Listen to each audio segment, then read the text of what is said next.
মেরিল প্রথম আলো পুরস্কারের আসরে 10 লক্ষ টাকার গাউন পরেও দর্শকের মন জয় করতে পারেননি অভিনেত্রী প্রার্থনা ফারদিন দিঘি।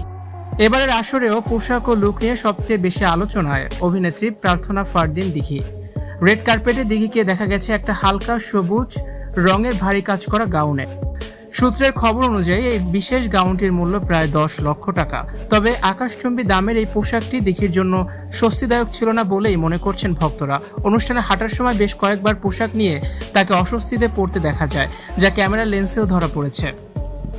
সোশ্যাল মিডিয়ায় দিঘির এই লুক নিয়ে নেতিবাচক মন্তব্যের জোয়ার বয়ে যাচ্ছে।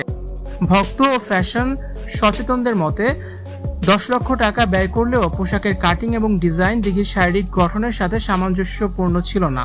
ভারী মেকআপ এবং চুলের সাজ তার বয়স বা পোশাকের আভিজাত্যের সাথে মানানসই হয়নি বলে দাবি করেছেন অনেকেই।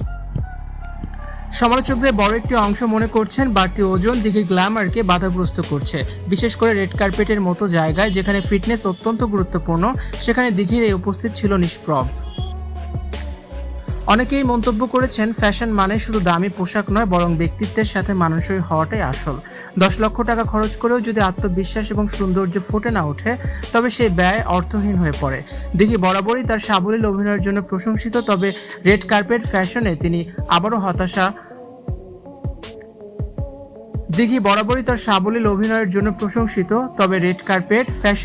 তিনি আবারও হতাশ করলেন বলে মনে করছেন তার শুভাকাঙ্ক্ষীরা।